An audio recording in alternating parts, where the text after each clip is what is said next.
Halo adik-adik semuanya, bagaimana kabarnya hari ini? Semoga adik-adik semuanya selalu sehat dan tetap semangat ya. Salam sejahtera untuk adik-adik semuanya dan salam pramuka. Hari ini kita akan belajar tentang teknik penjernihan air. Nah, gimana nih adik-adik semuanya? Sudah siap untuk belajar hari ini? Jangan lupa untuk siapkan alat tulisnya ya. Materi tentang teknik penjernihan air ini merupakan salah satu kecakapan yang ada di dalam SKU Penggalang nomor 22. Sebelum kita memasuki materi, ada baiknya kita berdoa terlebih dahulu ya, supaya pembelajaran hari ini membawa banyak manfaat untuk kita semuanya. Berdoa dimulai.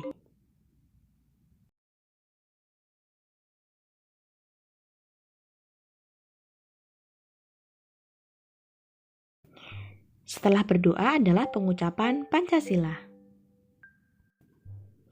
Pancasila. 1. Ketuhanan yang Maha Esa. 2. Kemanusiaan yang adil dan beradab. 3. Persatuan Indonesia. 4. Kerakyatan yang dipimpin oleh hikmat kebijaksanaan dalam permusyawaratan perwakilan. 5. Keadilan sosial bagi seluruh rakyat Indonesia. Selanjutnya adalah pengucapan Dasa Dharma. Dasa Dharma Pramuka. 1. Takwa kepada Tuhan Yang Maha Esa. 2. Cinta alam dan kasih sayang sesama manusia. 3. Patriot yang sopan dan kesatria. 4. Patuh dan suka bermusyawarah. 5. Rela menolong dan tabah. 6. Rajin, terampil, dan gembira. 7. Hemat, cermat, dan bersahaja. 8. Disiplin, berani, dan setia. 9. Bertanggung jawab dan dapat dipercaya. 10. Suci dalam pikiran, perkataan, dan perbuatan. Nah, sekarang kita masuk ke materi. Nah, apa sih sebenarnya penjernihan air itu? Ada yang tahu nggak? Atau mungkin ada yang sudah pernah dengar? Sudah dong, pastinya sering banget kita mendengar tentang penjernihan air. Tapi apakah adik-adik tahu apa sih penjernihan air itu definisinya? Jadi, penjernihan air itu adalah proses yang dilakukan untuk membuat air dapat digunakan untuk sesuatu penggunaan tertentu. Misalnya digunakan untuk air minum, digunakan untuk mandi, kemudian dalam industri, dan lain-lain.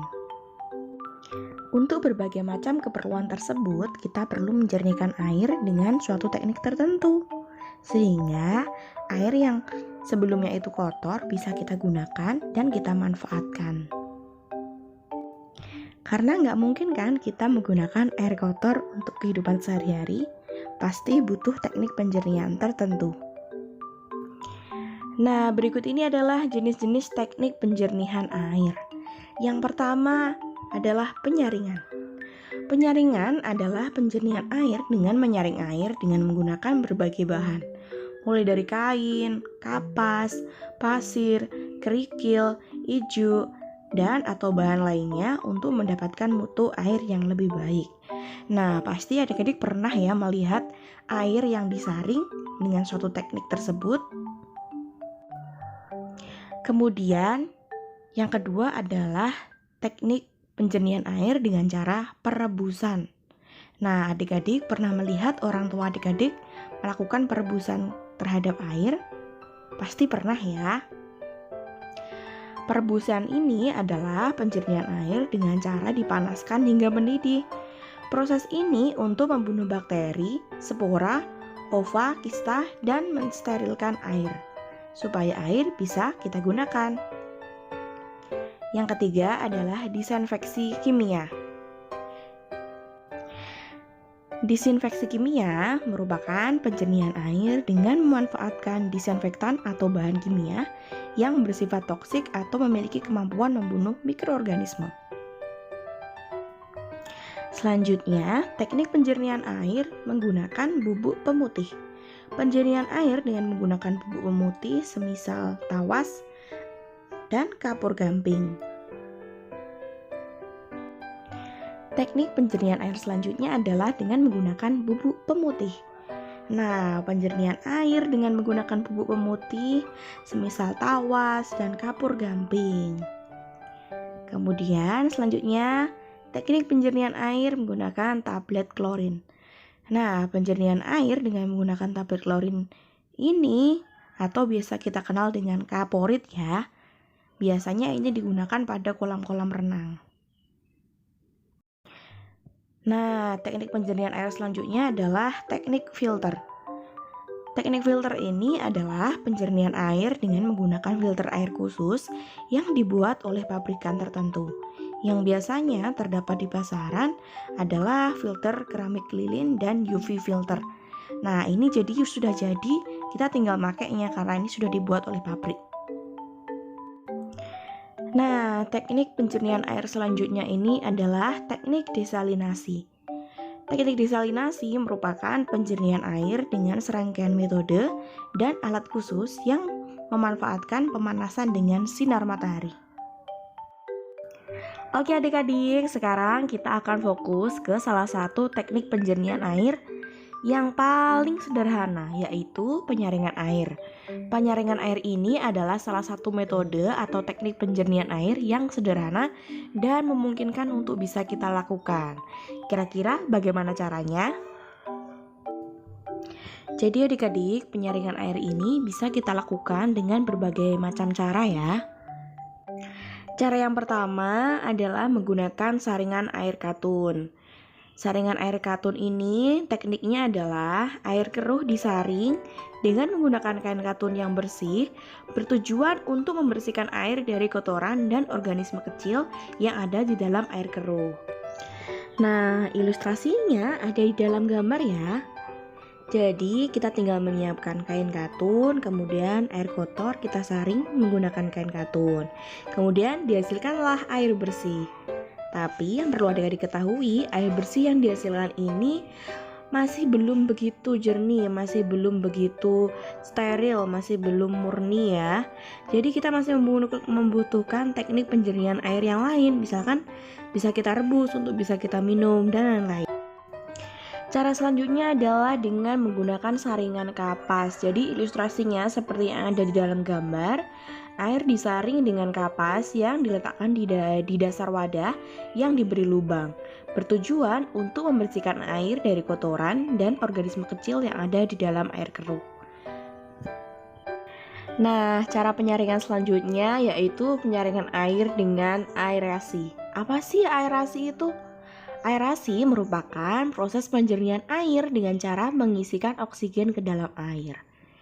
Dengan diisikannya oksigen ke dalam air, maka zat-zat seperti karbon dioksida, serta hidrogen sulfida, dan metana yang mempengaruhi rasa dan bau dari air dapat dikurangi atau dihilangkan. Selain itu, partikel mineral yang terlalu di dalam air seperti besi dan mangan akan teroksidasi dan secara cepat akan membentuk lapisan endapan yang nantinya dapat dihilangkan melalui proses sedimentasi atau filtrasi. Oke adik-adik, masih semangat? Harus semangat ya. Oke, kita lanjut. Cara penyaringan berikutnya adalah saringan pasir lambat atau disingkat dengan SPL. Saringan pasir lambat merupakan saringan air yang dibuat dengan menggunakan lapisan pasir pada bagian atas dan kerikil pada bagian bawah. Air bersih didapatkan dengan jalan menyaring air keruh atau air baku melewati lapisan pasir terlebih dahulu, baru kemudian melewati lapisan kerikil, baru kita dapatkan air bersih. Jadi ilustrasinya ada di dalam gambar, seperti yang ada di dalam gambar. Kita membutuhkan tangki, di mana di dalam tangki kita susun bahan-bahan untuk saringan pasir lambat. Yang paling bawah kita isi dengan kerikil besar, selanjutnya di atasnya lagi kita isi dengan kerikil sedang. Di atasnya lagi kita isi dengan kerikil kecil, selanjutnya baru kita isi dengan pasir halus. Baru setelah itu kita alirkan air keruh. Ya, kita alirkan air keruh, baru setelah itu kita tunggu sampai kita dapatkan air bersih. Cara penyaringan air selanjutnya adalah saringan air sederhana. Nah, penyaringan air dengan teknik saringan air sederhana merupakan modifikasi dari saringan pasir lambat.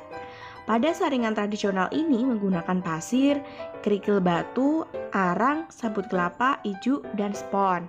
Nah, ini bisa kita lakukan di rumah ya adik-adik dengan menggunakan botol air mineral bekas. Nah, selanjutnya kemudian kita susun, paling bawah kita beri spon, selanjutnya di atasnya kita beri ijuk, di atasnya kita beri arang, di atasnya lagi kita kasih sabut kelapa, kemudian di atasnya lagi kita beri kerikil.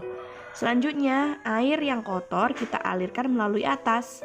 Nah, di bawahnya kita siapkan bak penampung dan kita hasilkan air bersih. Nah, air bersihnya ini masih belum terlalu bersih ya adik-adik. Bisa kita ulangi lagi penyaringannya sampai beberapa kali sampai benar-benar kita dapatkan air bersih yang jernih. Nah, kira-kira adik-adik bisa nggak melakukan ini di rumahnya masing-masing? Jangan takut mencoba ya, pasti bisa. Nah, sudah selesai materinya ya. Selanjutnya adalah tugas. Kira-kira tugasnya apa ya? Tugasnya adalah kerjakan kuis dengan link di bawah ini. Linknya sudah ada di kolom deskripsi ya. Jangan lupa untuk tuliskan di kolom komentar nama, kelas, nomor absen, asal sekolah, dan nilai kalian ya. Nah, jadi kuisnya itu langsung ada nilainya ya adik-adik. Adik-adik bisa screenshotkan nama kalian dan nilai kalian bisa dikirim ke pembinanya masing-masing. Terima kasih adik-adik telah mengikuti pembelajaran pramuka hari ini dengan baik. Nah, jangan lupa untuk selalu berbuat baik setiap hari ya. Dan jangan lupa juga untuk like, komen, dan subscribe ya, supaya kakak lebih semangat lagi untuk membuat materi untuk adik-adik. Sekian, terima kasih dan salam pramuka.